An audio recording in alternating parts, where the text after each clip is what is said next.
Bom, bom dia a todos. Meu nome é Jaqueline Wilkins, eu trabalho na Embaixada Britânica para a Educação. Hoje esse evento está sendo transmitido pela internet, então eu vou estar sempre falando no microfone. Alguém que tiver alguma pergunta também vai ter um microfone aqui direcionado para vocês.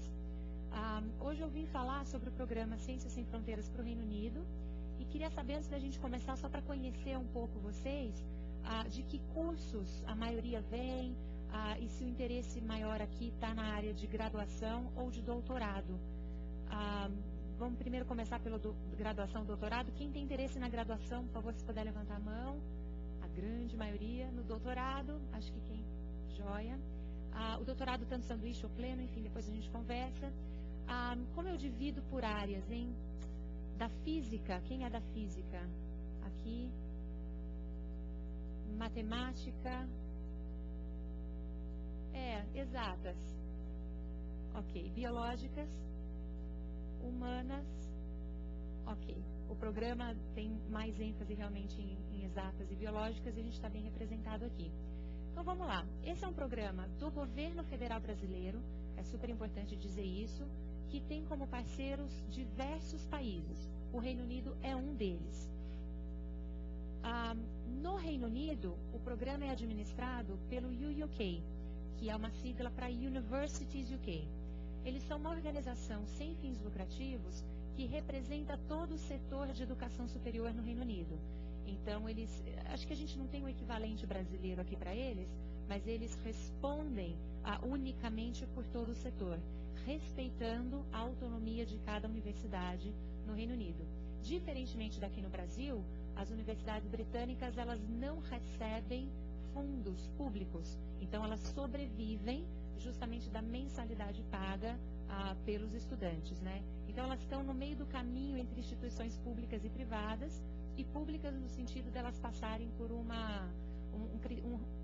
controle de qualidade vindo pelo governo. Então públicas nesse sentido de terem esse link com relação à qualidade do governo, e privadas no sentido de terem o seu orçamento basicamente vindo das mensalidades. Então vocês vão ver bastante hoje esse EU, é a sigla para International Unit do Universities UK, que é o parceiro da CAPES e do CNPq para esse programa. É um primeiro programa dessa escala que o Reino Unido já viu. São 10 mil estudantes indo para o Reino Unido, dentro do universo ambicionado pela CAPES e pelo CNPq de 101 mil estudantes brasileiros indo para fora, desses 10 mil para o Reino Unido. Então é a primeira vez que o Reino Unido recebe de uma vez só, e aí dentro desse período de 3 a 4 anos, tantos estudantes vindos de um único país. Então acho que já dá um indicativo para a gente do momento histórico e da questão histórica que esse programa representa. As áreas prioritárias desse programa estão principalmente concentradas em ciência, tecnologia e área de biológicas, indústrias criativas também que foi aprovado, nas modalidades de graduação sanduíche, doutorado sanduíche e doutorado pleno.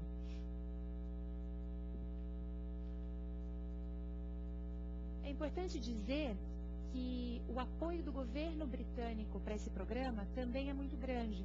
É um programa muito bem aceito aqui no Brasil e lá fora, pelas universidades, pelo setor privado e também, obviamente, pelo governo britânico. Queria só dizer também, antes, aquele logozinho UK Brasil, ele é de uma campanha que o Reino Unido está fazendo aqui no Brasil de maior conhecimento e interação entre Brasil e Reino Unido. As Olimpíadas agora que terminaram em Londres, e agora a gente está com as Paralimpíadas acontecendo, quando elas terminarem em Londres, o bastão vai para o Rio de Janeiro, que é a próxima cidade a sediar.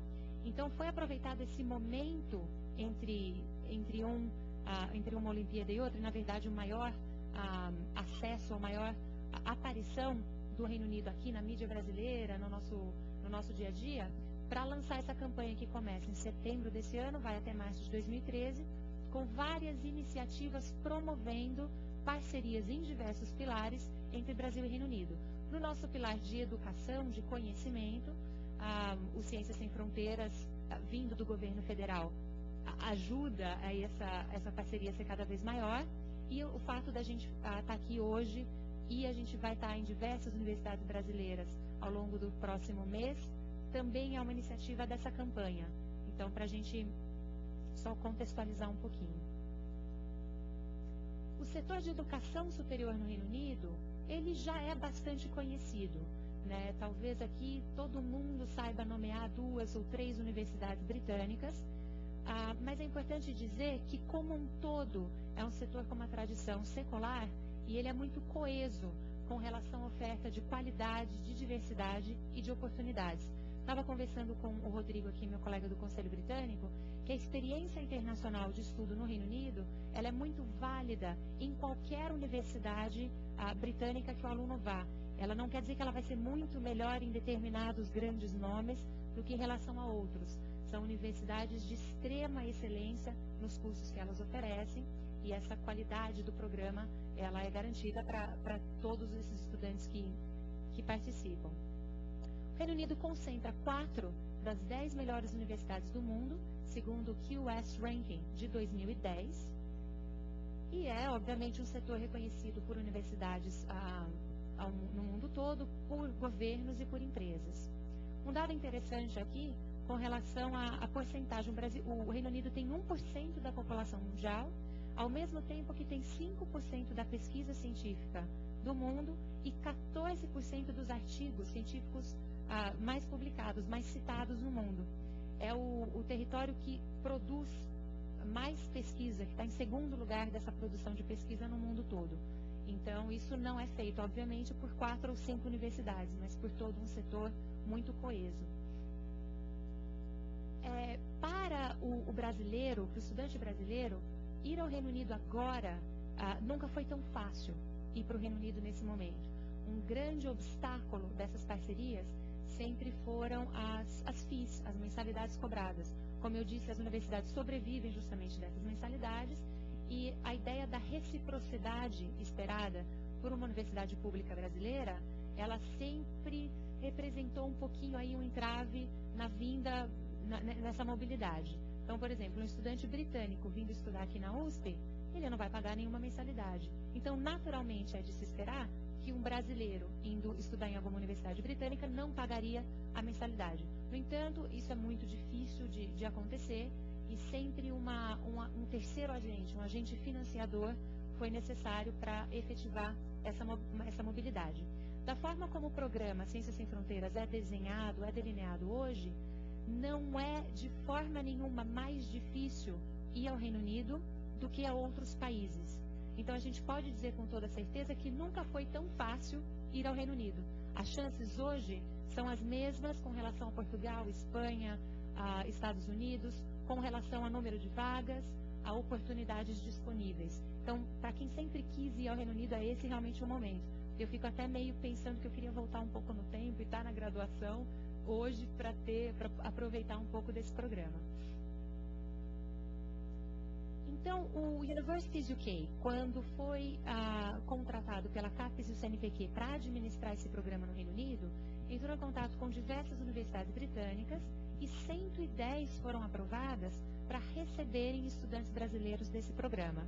Todas atendem a esses exigentes critérios de excelência e o foco do programa no Reino Unido vem sendo na qualidade do programa.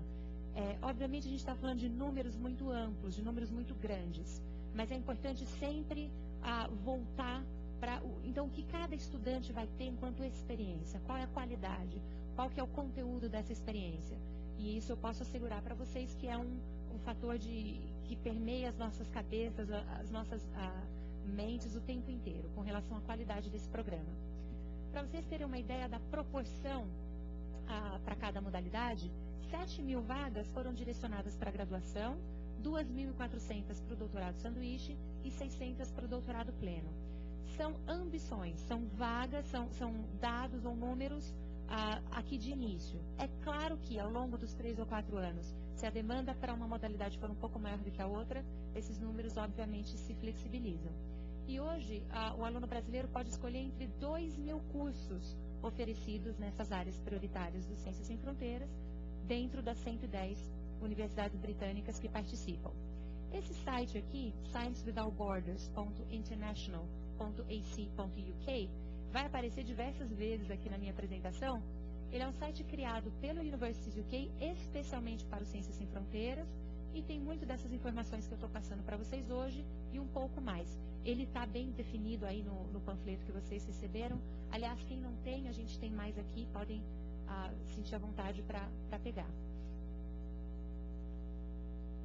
O Reino Unido hoje tem 410 mil, por volta de 410 mil estudantes internacionais, estudantes estrangeiros. Esse é um número muito alto, né? Significando, né, trazendo para a gente a informação de que as universidades estão habituadas a receber alunos estrangeiros. Eu não sei quem já teve oportunidade de isso também é refletido na Europa, uma comunidade internacional nas universidades muito presente, infelizmente muito mais que no Brasil nesse momento.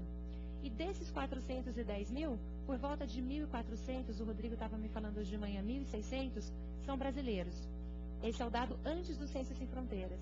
Então, se a gente estiver pensando num acréscimo de 10 mil estudantes, que é a ambição para ir para o Reino Unido, imaginando que o estudante de graduação e o doutorado de sanduíche vai passar 12 meses no Reino Unido, vamos pensar que esse número com certeza dobra e a presença brasileira em universidades britânicas vai consideravelmente aumentar. Para vocês que de repente não estão habituados ou quem ainda não teve uma oportunidade de estudar fora ou de conhecer um país europeu, enfim, a gente acha importante dizer que em termos de cultura, o choque não é tão grande com relação ao brasileiro.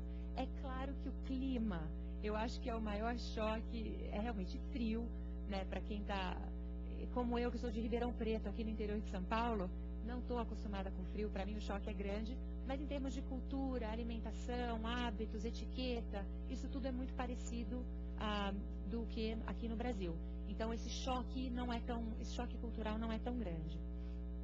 E essas universidades habituadíssimas a receber estudantes internacionais têm todo um sistema já estabelecido e montado para ajudar na adaptação desse estudante. Então, acho importante dizer isso para quem de repente está em dúvida se vai ou se não vai. Dentro dessas 3 modalidades que o programa Ciências Sem Fronteiras está cobrindo para o Reino Unido hoje, são da graduação sanduíche, o aluno passaria 12 meses no UK, 12 meses no doutorado sanduíche e até 4 anos para o programa de doutorado pleno. O processo de inscrição para o Reino Unido, a chamada foi aberta, se não me engano, em 6 de agosto e fica aberta até 14 de setembro. Isso para entrada agora em janeiro e fevereiro de 2013. Eu vou passar esses dados também de novo, mas para quem tem interesse no semestre que vem, para a entrada em setembro de 2013, já deve saber de algumas coisas para se preparar antes de fazer essa inscrição. É importantíssimo pensar com relação ao idioma. É óbvio que uma proficiência mínima do estudante tem que ser comprovada no momento da inscrição e também para o pedido de visto para se estudar no Reino Unido. O estudante brasileiro precisa ter um visto de estudos acadêmicos, que é o Tier 4, o General. Então, com experiência nessa última chamada que fechou e que a gente começa a receber alunos agora na semana que vem, em setembro, houve uma identificação de que poucos alunos, de que nem todos os alunos que queriam estudar fora tinham aquela proficiência mínima exigida. Então foi identificada uma deficiência mesmo, em termos gerais, de proficiência em línguas estrangeiras. Isso não só no inglês, mas no francês, no alemão, e acho que para quem está acompanhando aí, percebeu que Portugal e Espanha receberam muitas inscrições dentro do programa Ciências Sem Fronteiras, porque não exigiam a proficiência. Então, muita gente optou por ir para Portugal e Espanha por conta da proficiência. Então, a gente identificou esse problema meio que no meio do caminho, e é importante frisar. Então, para quem pretende ir ao Reino Unido, uma proficiência mínima de 5.5 no IELTS em cada modalidade é exigido. Isso representa um usuário, uma pessoa que está entre um nível modesto e competente. E aí a gente ainda tem uns níveis de bom inglês, de fluência, de extrema fluência. Então, é alguém que consegue se virar, basicamente. Então, poxa, eu falo inglês, mas quanto eu falo inglês, né? Esse teste de proficiência, ele avalia isso, e o mínimo exigido é alguém que tem uma competência, não é ainda uma fluência. Isso é importante em dois momentos principais, saber esse nível mínimo de proficiência. Para que o estudante seja aceito em determinada universidade de destino, eu vou explicar melhor isso, mas a universidade define e exige um nível mínimo de proficiência, e o pedido de visto exige um mínimo de 5.5 no IELTS. Muitas universidades pedem, em média, 6 a 6.5 como proficiência mínima para cada curso, mas são um pouco mais flexíveis que a Agência de Fronteiras, ou UKBA, em, de repente, diminuir um pouquinho esse critério, tá? Essa proficiência ela é medida, obviamente, por exames de proficiência. O TOEFL e o IELTS são os testes mais comumente aceitos. Num panfletinho aí da pasta de vocês, a gente tem outros CELTs, então Secure English Language Tests. Então são outros cursos ou testes de proficiência aceitos, como por exemplo, acho que o First Certificate, que é de Cambridge. Então tem alguns outros e vários outros nesse site que vocês podem encontrar. O importante, ao definir, ao escolher para um exame de proficiência, é pensar um que seja aceito tanto pelo UKBA, Agência de Fronteiras, e pela Universidade de Destino, tá? Com relação ao TOEFL, só para que vocês tenham uma ideia da equivalência, o mínimo exigido pelo UKBA é de 17 pontos no listening, 20 pontos no speaking, 18 no reading e 17 no writing. Para quem já fez aí, para ter mais ou menos uma ideia do que eu estou querendo dizer. Outra coisa importante também, pautada um pouco na experiência do semestre passado, é com relação ao tipo de comprovação dessa proficiência que deve ser enviada. Para o envio para a universidade, pode ser apresentada uma cópia da proficiência. No entanto, para a obtenção do visto, é necessário apresentar o certificado original, né, o diplominha ali, o comprovante original. Você quer fazer uma pergunta? Eu vou te pedir só para falar no microfone, como a gente está sendo filmado agora.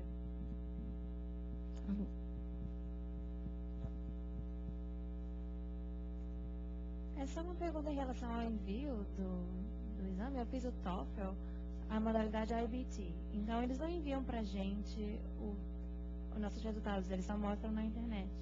E eu não sabia como mandar esse arquivo. Você já se inscreveu e está nessa que abriu em 6 de agosto, foi isso? Sim, já. Tá. Eu não sei dizer com relação ao TOEFL, IBT. Desculpa, antes de responder sua pergunta, só pegando um gancho aqui, o TOEFL tem duas modalidades principais, o IBT e o PBT. O IBT que ela está dizendo é o Internet Based Test, então ele é feito pela internet. E o PBT é o Paper Based Test. O IBT é aceito pela Agência de Fronteiras e pelas universidades, mas o PBT não, porque ele não avalia o componente de fala, o speaking. Então, que bom que você fez o IBT. Eu não sei dizer se eles enviam um documento para você ou se existe uma espécie de certificado. Talvez alguém ali ajude a responder. Se puder, desculpa, mas só falar no microfone.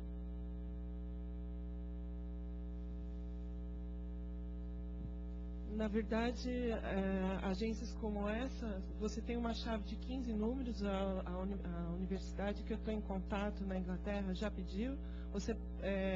São 15 números, começa com mais ou menos 7 zeros, e aí você passa essa chave e eles consultam direto com o ITS, que é a agência responsável por consultar.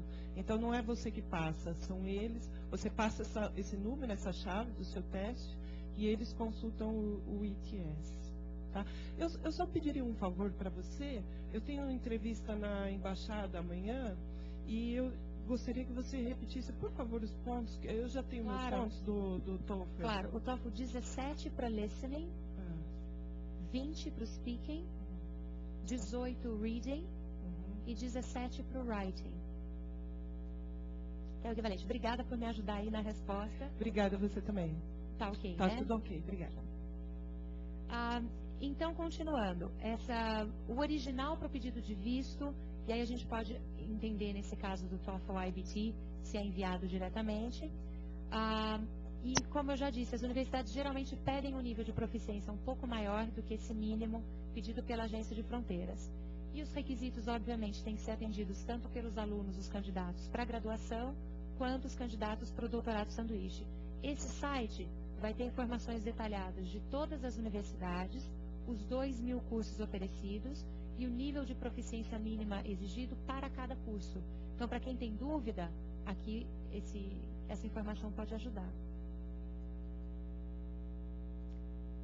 Ainda falando um pouco de idioma, quem atingiu esse nível mínimo vai chegar no Reino Unido e ainda assim encontra alguma dificuldade, essa pessoa pode cursar cursos, enfim, programas de idiomas no Reino Unido concomitantemente ao ano acadêmico, aquele período letivo, para incrementar, para melhorar. A gente sempre identifica que está, poxa, eu queria melhorar, então isso está coberto pelo programa, isso está previsto. Agora, como eu disse, foi realmente observada uma dificuldade em se encontrar pessoas proficientes ou com essa proficiência mínima. Então, várias iniciativas foram feitas no sentido de incentivar com que esses alunos de bom desempenho acadêmico possam ter a chance de estudar o inglês, de estudar o idioma.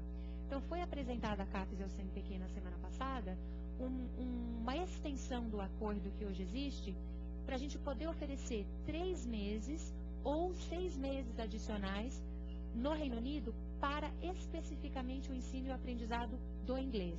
Então, para aquele estudante que ainda não tem os 5,5 mínimos exigidos, ele vai ter um pouco menos, ele consegue uma vaga para 3 meses de estudo no Reino Unido, ou aquele que ainda está com a pontuação mais lá atrás, 6 meses de estudo. Eu vou frisar que é uma proposta que foi enviada à CAPES e ao CNPq, ela ainda não está em vigor, é bem possível que fique, até por isso que eu estou divulgando aqui, mas eu quero dizer a vocês com relação ao preparo, a importância de se preparar no idioma, para poder, isso vai definir a sua universidade, a aceitação do teu visto e, obviamente, o aproveitamento desse programa. O Ciências Sem Fronteiras tem como esse intuito maior um programa acadêmico, não necessariamente de línguas, mas que, uma vez identificada essa deficiência, a gente precisa incentivar o ensino de línguas. Tem uma pergunta aqui também, por favor.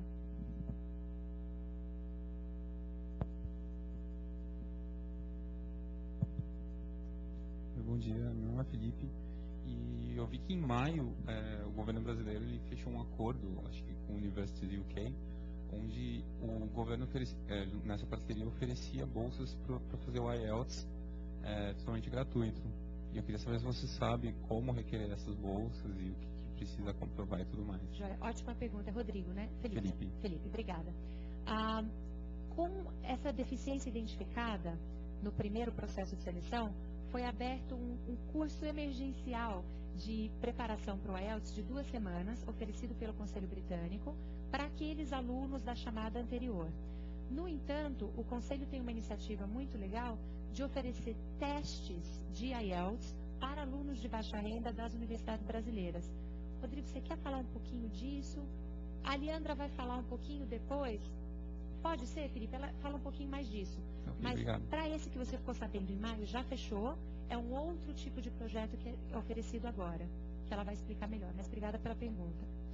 Então, voltando aqui, desses cursos de 3 ou 6 meses adicionais de inglês no Reino Unido, eles são também financiados pelo programa, ou seja, não representam um custo adicional para o estudante.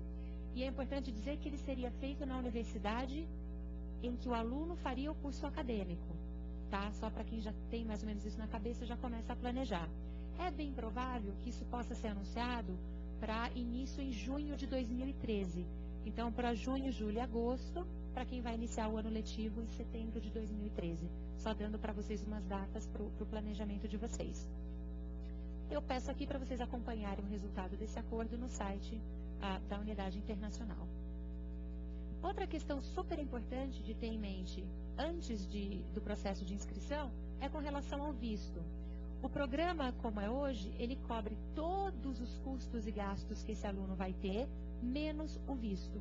O visto para o Reino Unido, nessa modalidade de Tier 4 General, ele custa 285 libras, eu acho, numa conversão de 3,3 para real, e a gente chega aí, quem é o pessoal de exatas que rapidamente pode me ajudar, mais ou menos uns 800, 900 reais. Então, não é um custo baixo, isso tem que ser arcado pelo aluno, tanto o custo quanto todo o procedimento, Então, o que a gente já indica é para quem tem interesse, já começa a se familiarizar com o procedimento de visto, os documentos que vão ser pedidos, porque ao final do processo de inscrição, esse visto tem que ser emitido, organizado de forma rápida, tá? Então, o visto pedido para vocês, na maioria graduação e para o doutorado sanduíche, é o Tier 4 General, é o tipo de visto que deve ser solicitado. E para dar entrada nesse pedido, o estudante precisa ter em mãos o CAS, é um Certificate of Confirmation of Acceptance of Studies. Então, o que eu quero dizer com isso? Eu posso dar entrada ao meu pedido de visto agora, antes de saber se eu fui aprovado para o Reino Unido? Não, porque você precisa ter em mãos o CAS, que é uma espécie de carta de aceite oficial, emitida pela universidade, uma vez que todo o processo de alocação foi feito, tá? Mais detalhes aí também nesses sites. Importante também dizer que uma vez que a foto e a impressão digital são tiradas do estudante, isso depois que você solicita o visto, não há uma entrevista, mas é preciso que você compareça a uns dos centros, e a gente tem um em São Paulo, Rio de Janeiro e Brasília, para tirar essa foto e a impressão digital. Depois desse encontro, é preciso no mínimo 3 semanas para que o visto seja emitido. Então é legal também já pensar de antemão em reservar pelo menos 3 semanas antes da data da viagem para o Reino Unido, tá? Para esse processo aqui, um dado, o visto é um procedimento rigoroso, é um procedimento que tem que ser seguido com muita atenção, ele é muito detalhado. Para agora, o pessoal chegando em setembro, mais de 60% dos vistos foram processados, e uma curiosidade é que muitos estudantes têm dupla cidadania, muitas vezes europeia.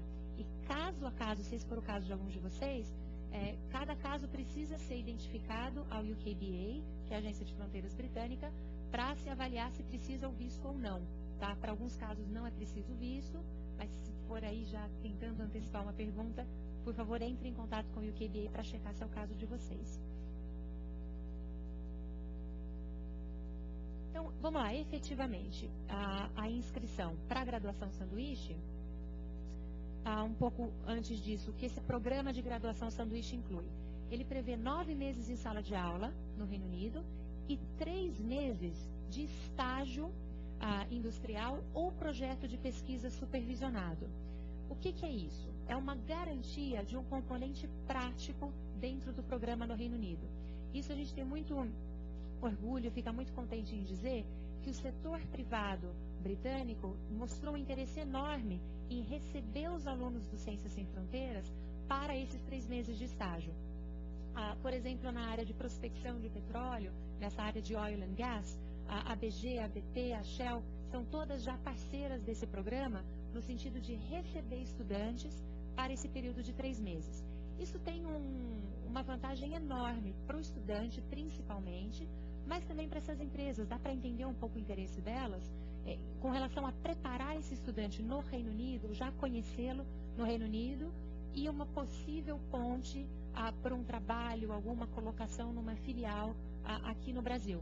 Obviamente, eu preciso dizer, isso não é garantia de, sei lá, um emprego garantido depois que você terminar a sua graduação, mas é obviamente um componente no currículo ou na sua experiência internacional que já tem um link com aquela instituição muito legal.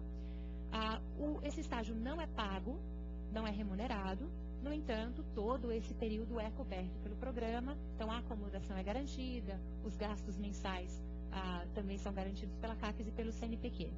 E esse estágio acontece sempre durante as férias de verão. Né? As universidades aqui, assim como a USP, param, mas durante os meses de junho, julho e agosto. Então, esse seria o momento em que esse estudante, que, por exemplo, iniciou um programa em setembro, faria esse estágio industrial ou um projeto de pesquisa supervisionado. Que é isso? É também um componente prático, mas para determinados casos é mais interessante o estudante acompanhar uma pesquisa com o orientador. Isso tudo, o que linka, o que faz sentido aqui é o componente prático, sendo um estágio fora ou mesmo dentro da universidade, dependendo de cada caso. Com relação a requisitos, tem vários requisitos aí para o aluno se inscrever no programa. um bem assim de forma geral, ele ter completado ao menos 20% dos créditos e no máximo 90%, e os alunos precisam ter um critério, um mínimo de desempenho, um bom desempenho acadêmico. Quem avalia esse bom desempenho acadêmico é a instituição de vocês, é aqui a USP. Então, o aluno precisa passar primeiro por um processo de seleção interno aqui na USP, em que a candidatura é homologada. Pelo que a gente estava conversando numa reunião aqui antes dessa, concomitantemente, a inscrição feita no site da CAPES e do CNPq, é feita também essa inscrição aqui internamente na USP, tá? E a universidade de vocês, a USP, precisa homologar a candidatura para a CAPES e o CNPq reconhecerem essa candidatura como válida para o programa. Então, é super importante ter isso na cabeça. Da chamada aberta hoje até 14 de setembro, vocês devem entrar no site, enfim, inscrever-se pelo site da CAPES e do CNPq, que é o programa Ciências Sem Fronteiras, e a proficiência, o comprovante pode ser enviado até 28 de setembro, tá?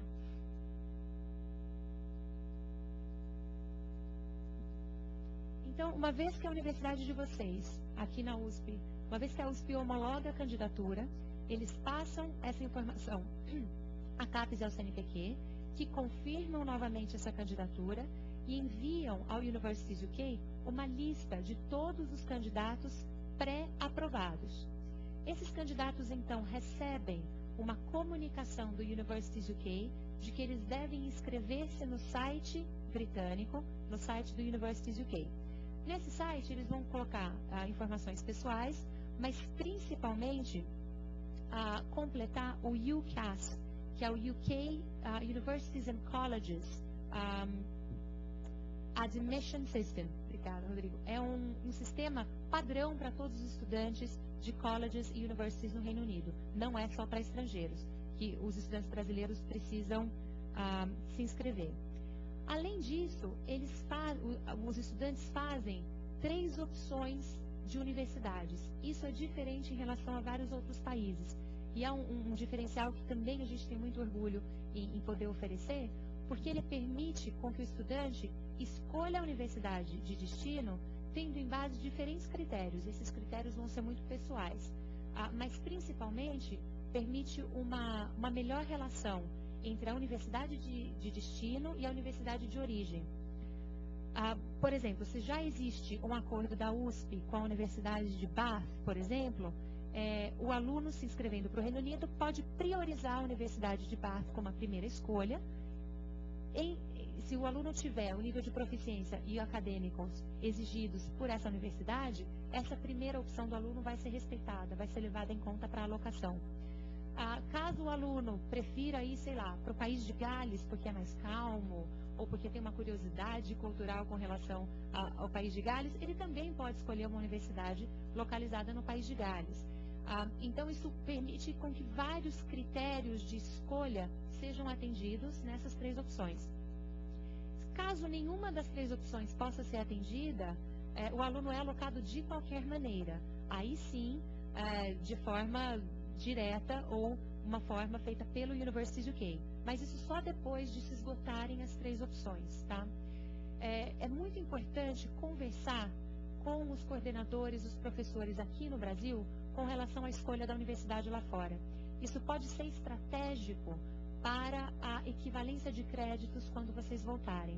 A universidade aqui no Brasil, a USP, teve que assinar um acordo de que faria a equivalência de todos os créditos obtidos fora.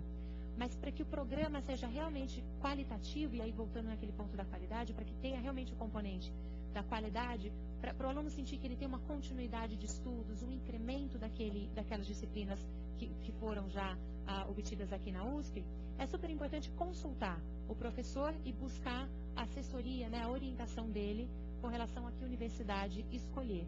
Tá? Então, aqui vocês têm essa opção. E é nesse momento que a escolha deve ser feita. Então, de repente, para quem já quer se inscrever agora ou na outra chamada para 2013, para setembro, já é legal começar a identificar que universidade, que curso tem a ver, para já ter essa escolha. Tem uma pergunta lá atrás do rapaz de verde.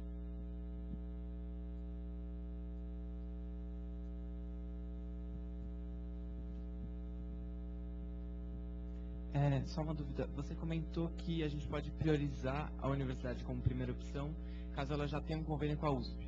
Mas é necessário que ela esteja nas tais 100 e não sei quantas já elencadas no programa, certo? Sim. Só que o contrário não é verdadeiro. Caso a universidade não tenha um acordo com a USP, não quer dizer que você não possa se inscrever nela, tá? Que fique claro. Obrigada. Então, uma vez que vocês preenchem esse site, fazem essas escolhas, o UUK, a Unidade Internacional, vai repassar essa informação para as universidades, tentar a alocação a partir da escolha, e as universidades comunicam ao UUK da oferta de vagas. O UUK comunica ao estudante dessa oferta feita, o estudante deve aceitar a oferta para o UUK, que devolve a informação à universidade, que aí sim emite o CAS, o Certificate of Acceptance of Studies. Por que eu estou dizendo isso? Porque o aluno não tem, nesse processo, não há necessidade do aluno entrar em contato direto com a universidade. E, na verdade, em termos de procedimento, em termos procedimentais, isso atrapalha um pouco. Então, a gente pede para que os alunos alocados dentro do processo do Ciências Sem Fronteiras pelo UK entrem em contato com o Universities UK, porque são eles quem fazem essa multiplicação de informações e dados para as universidades. Por exemplo, se o aluno entra em contato com a primeira opção de escolha da universidade, eles pode criar uma confusão, porque eles vão receber essa informação de qualquer maneira do UK, ou então para a segunda opção de escolha. Fica uma confusão de quem está fazendo o que nessa história, e como é um programa, vamos dizer, piloto, no sentido de nunca houve dessa dimensão, a gente sugere respeitar essas partes do processo para que realmente funcione de forma redondinha. Estou dizendo isso com base numa experiência do semestre passado que isso aconteceu. Tem uma outra pergunta ali.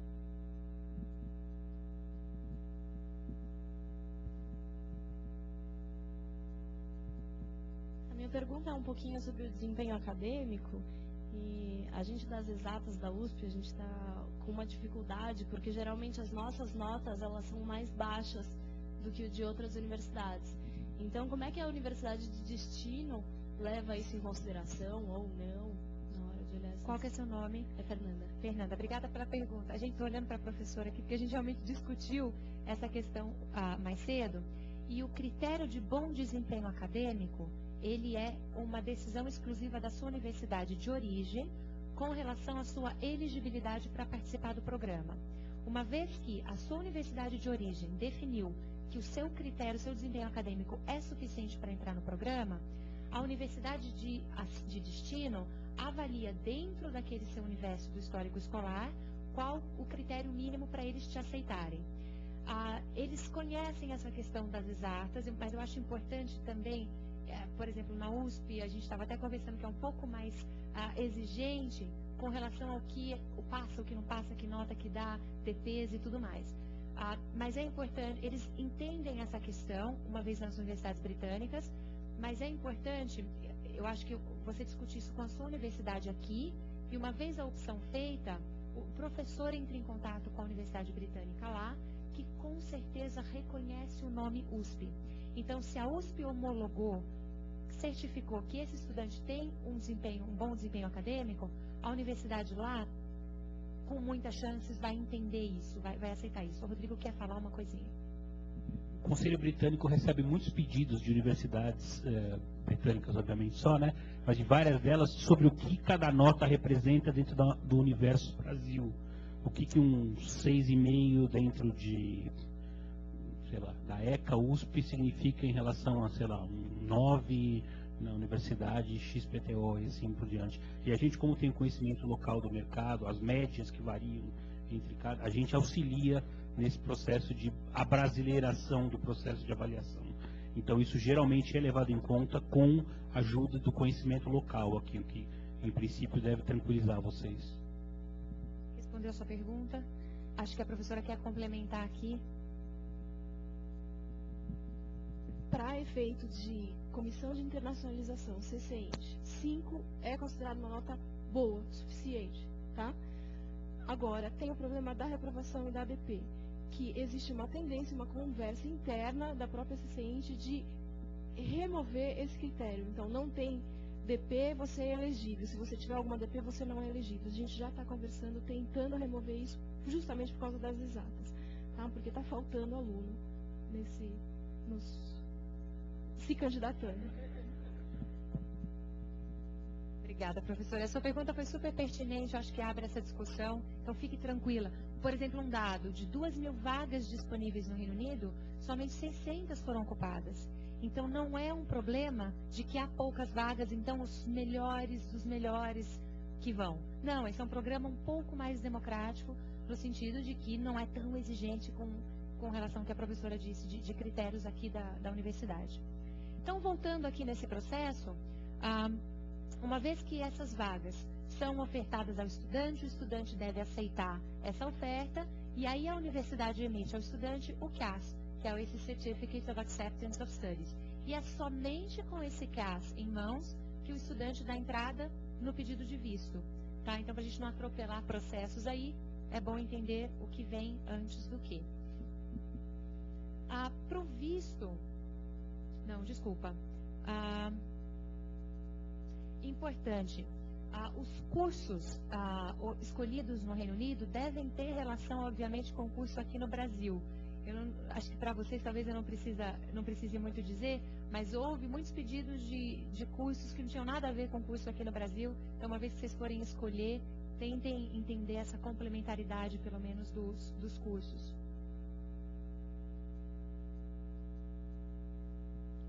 Para o doutorado, aqui que a gente tem alguns interessados, duas modalidades são ofertadas nesse programa, que é o doutorado sanduíche e o doutorado pleno. Para o doutorado sanduíche, o estudante passa 12 meses também no Reino Unido, realizando uma pesquisa relevante ao seu doutorado aqui no Brasil, e ele deve ter completado por volta de 30% dos créditos aqui no Brasil, o que equivaleria a mais ou menos um ano de estudos, tá? Nesse caso do doutorado sanduíche, é fundamental a intermediação e a participação ativa do orientador, do supervisor. Então, é ele quem deve auxiliar o estudante durante todo esse processo, e da forma como é hoje, me parece que é o supervisor, o orientador, quem envia a inscrição, o pedido para a CAPES e para o CNPq, tá? Eu coloquei aqui que acordos de cotutela podem ser feitos entre as universidades brasileiras e britânicas, mas aqui em conversa mais cedo eu recebi a informação de que a USP não faz mais acordos de cotutela, mas de repente a gente pode expandir essa ideia para o tipo de acordo feito para o doutorado, ele está muito aberto, ele está muito flexível para as instituições. Então as instituições conversando definem a melhor maneira de avaliação desse estudante para o doutorado. As inscrições, elas seguem. Antes de continuar, uma pergunta aqui também.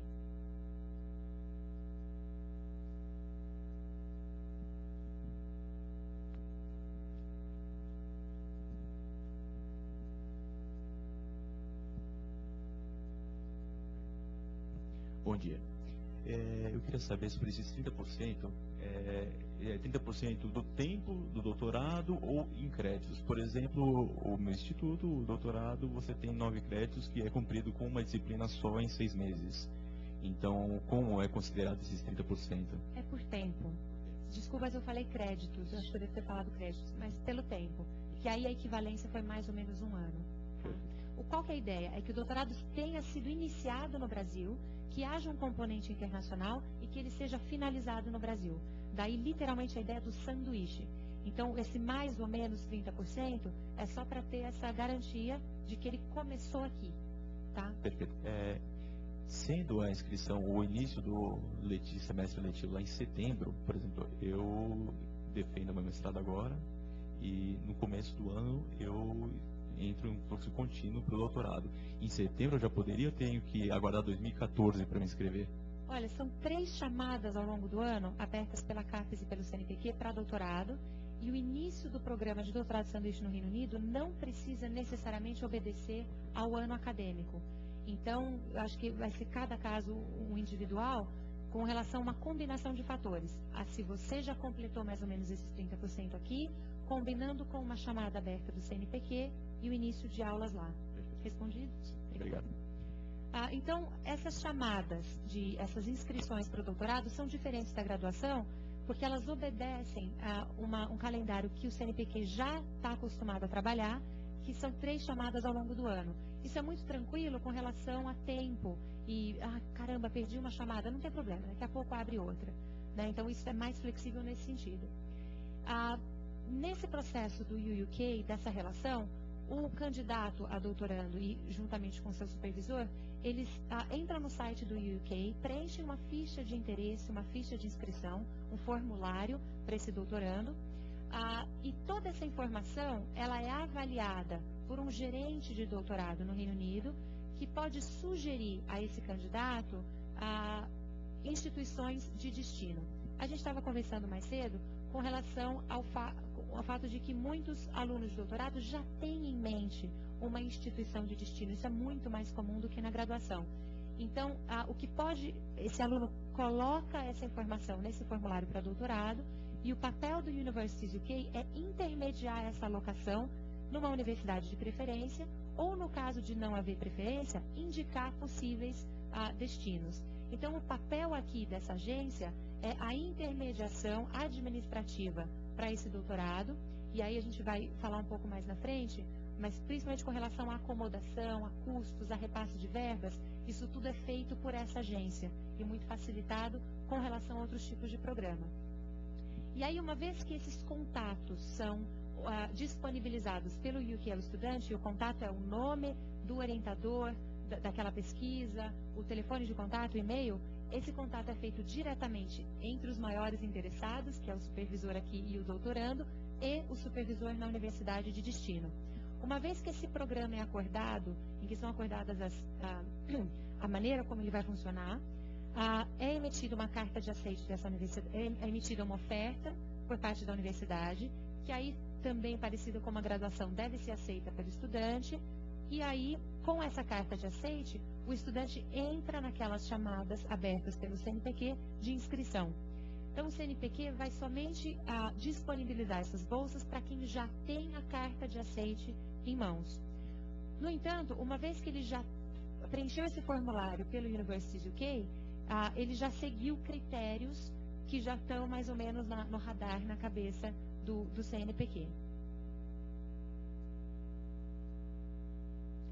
Então aqui eu coloquei na penúltimo ponto que o orientador no Brasil que emite a proposta ao Ciências Sem Fronteiras, da forma como é hoje, é justamente para que o orientador participe ativamente desse processo.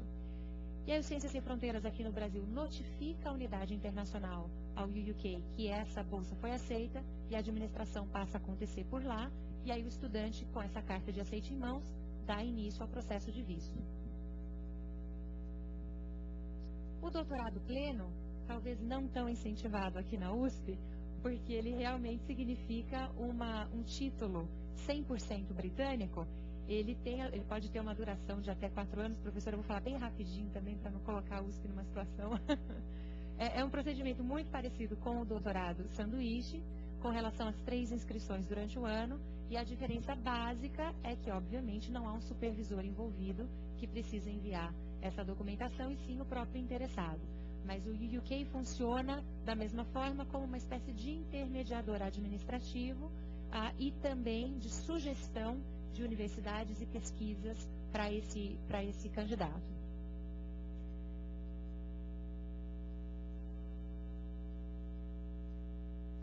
Duas perguntas aqui, aí eu já passo para lá.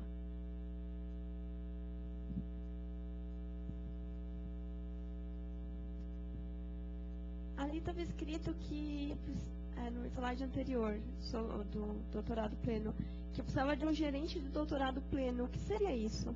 O gerente de doutorado, ou sanduíche ou pleno, é uma pessoa especializada no Universities UK, que recebe essa inscrição e é responsável por repassar a informação daquele aluno, o projeto de pesquisa, o interesse em pesquisa, para as universidades britânicas e tentar fazer a alocação, identificar locais no Reino Unido, dentro dessas universidades, que realizam pesquisa semelhante, e essa pessoa vai sugerir, vai identificar ao candidato os contatos desses locais. Então, para quem tem uma opção já direta de universidade, isso pode funcionar no trato administrativo daquela bolsa. Para quem não faz ideia onde tem uma pesquisa, sei lá, me fala uma área aí de pesquisa na sua área, por exemplo. É psicologia. Uma área, sei lá, de pesquisa com ratos, não sei o quê. Eles conseguem identificar dentro do universo das 110 universidades britânicas os locais que realizam pesquisas parecidas com a que você quer realizar. E te indicam esses contatos para o acordo com relação ao programa de doutorado. Entendeu? Então, o gerente de doutorado é um personagem britânico que faz essa intermediação entre o candidato e a universidade. E essa pessoa não existe, esse personagem comumente não existe, isso é novo. E ele ajuda muito no trato entre o candidato para conhecer essas instituições lá fora. Mas, por exemplo, no caso, eu já tenho um projeto em mente, de ter já um professor específico que eu pretendo que seja meu orientador. Eu primeiro mando o projeto para ele, ou primeiro eu tenho que submeter a UUK? É uma ótima pergunta que a gente discutiu agora. Você já pode mandar para ele, e quando fizer a inscrição no UUK, já indica que mandou para ele. Diz, olha, minha primeira opção, ou talvez única opção, é essa pessoa, é esse projeto. E então, o que o UK vai fazer nesse sentido, já que você já tem o doutorado? Vai administrar a sua bolsa com relação a garantir a acomodação, as taxas vão ser pagas de forma direta, tá? Mas é uma pergunta super pertinente. Então, aqui da mesma forma, não, aqui a gente já passou, passemos para a acomodação. Como esse contrato, da forma como o contrato foi acordado, é responsabilidade do UUK garantir junto às universidades a acomodação desse estudante. E ela sempre vai ser preferencialmente nos campi que podem oferecer acomodação, ou então em acomodação sugeridas ou certificadas por esses campi, próximas ao campus ali daquela universidade. O que quer dizer com isso? Que assim que você chegar no Reino Unido, você tem onde ficar. E foi uma outra pessoa que viu isso por você. O aluno não tem que ir atrás de um lugar para morar. Em miúdos, é isso aí. E durante os 3 meses de estágio ou a pesquisa, durante o verão, ele continua tendo essa acomodação garantida. Tá? Então, isso é feito dentro desse pacote para a graduação, para o doutorado sanduíche. E no caso do doutorado pleno, talvez se a gente pensar em 3 ou 4 anos, essas acomodações precisam ter uma rotatividade. Então, o primeiro ano é garantido em campus, nos campi, ou então, nesses 3 outros anos, ou 2 outros anos, em acomodações certificadas ou já administradas, indicadas por essa universidade. Com relação a finanças, quem paga o quê, para quem, como e onde? O governo brasileiro cobre todos os custos com esse programa, exceto o visto, que a gente já falou, que é de responsabilidade do estudante, e ele paga ao Universities UK um pacote que inclui as taxas, as mensalidades, incluindo aí qualquer gasto que possa vir a ter com exames. Cada universidade, enfim, vai ter um sistema de cobrança diferente, mas tudo isso já está coberto, assim como a acomodação durante esses 12 meses completos. O apoio administrativo ao estudante, se a gente pensar naquelas sociedades e escritórios internacionais, durante esses 12 meses. A colocação no estágio industrial, ou seja, isso também é organizado pelo UK juntamente com a universidade de destino, que o aluno vai ser alocado, o custo administrativo com isso também está coberto. E diretamente ao aluno são pagos os valores referentes à compra das passagens aéreas de ida e volta, desde o seu local aqui de origem até o seu local de destino, e o que eles estão chamando de pocket money, que é um dinheirinho de bolso, pago mensalmente na conta que o estudante deve abrir lá fora, que é referente a gastos com alimentação e transportes internos. Então, ele está por volta de 420 libras para várias cidades no Reino Unido, unicamente para Londres. Esse valor é incrementado em 400 libras. Ou seja, quem vai para Londres recebe um mensal de 820 libras para gastos com alimentação e transporte. Se a gente pensar que, idealmente, a maioria dos alunos vai estar alocado ou em acomodações dentro dos campi, o custo com transporte, diariamente, ele vai cair um pouco. Tá?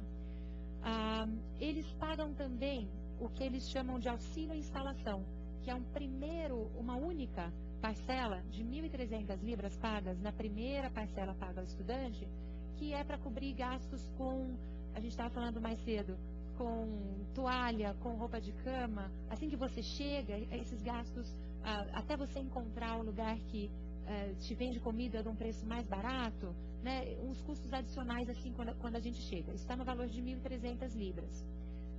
Além disso, pagam, realmente não é pouco, é um valor ok, né, para uma vida, vamos dizer assim, bem, não confortável, mas não brasileira, não pelo cenário de dificuldade que a gente está acostumado aqui. Além disso, tem o auxílio material didático para graduação sanduíche, que está em 1.000 libras, que é para que o aluno compre um tablet ou um notebook para usar naquele programa. E eles pedem uma nota fiscal do que foi comprado, enfim, é para uso de material didático. E livros também durante o programa. Pagam ainda o seguro-saúde, que, mesmo que não seja obrigatório no Reino Unido, o Sistema Nacional de Saúde cobriria qualquer emergência, qualquer necessidade de consulta. A CAPES e o CNPq pagam e dão a opção ao aluno de se filiarem a um plano de saúde privado. Tá?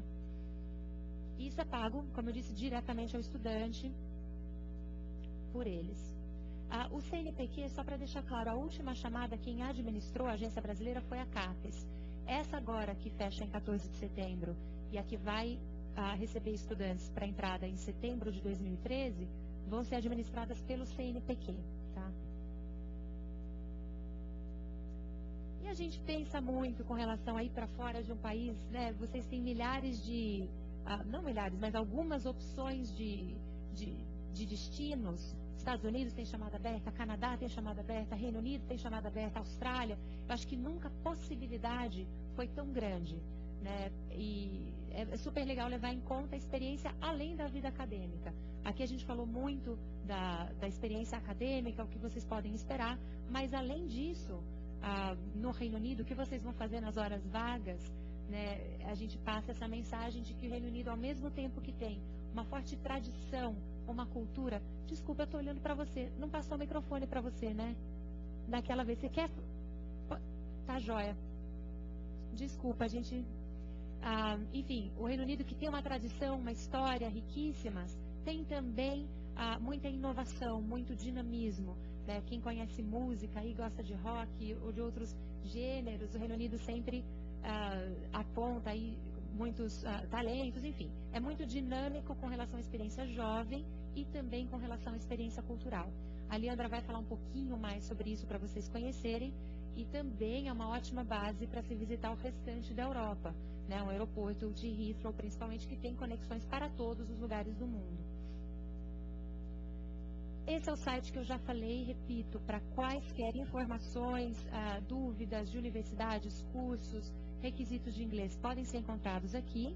E para quem já está num processo, na verdade acho que não deve ter ninguém aqui, mas para quem vir a precisar de informações precisas sobre vistos para cada caso, enfim, para quaisquer dúvidas, esse e-mail yourukvisario@fco.gov.uk, esse e-mail não está no material informativo que vocês receberam. Então é legal anotar para quem tiver interesse. A Leandra vai falar um pouquinho sobre... Pode, claro. Eu não quis te interromper na hora, mas é que tem a ver muito com o que você falou, apesar da gente falar da vida de estudante no Reino Unido depois. Teve um slide e uma hora que a Jaque falou que não é tarde ou é a hora já de vocês terem informações sobre as universidades. São 110 universidades, as chances são enormes, como ela falou, nunca foram tão grandes e tudo mais.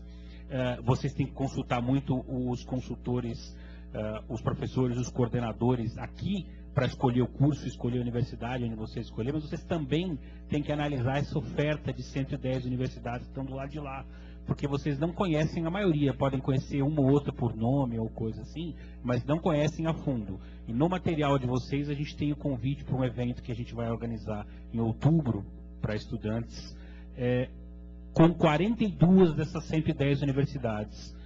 Então 40% delas, praticamente todas as que estão mais interessadas em receber brasileiros, para vocês sentarem, conversarem com as pessoas que as representam, checarem se sentem firmeza, se não sentem firmeza, se os cursos têm a ver com o que vocês fazem aqui, se a experiência fora do ambiente acadêmico vai ter a ver com o que vocês querem. Acho que é uma oportunidade única, porque ao contrário das chamadas, que são 3, 4 por ano, isso só acontece uma vez por ano, né?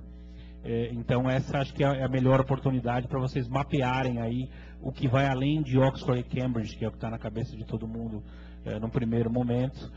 Todas as outras opções de universidades que estão entre as 40 melhores do mundo, as 100 melhores do mundo e tudo mais.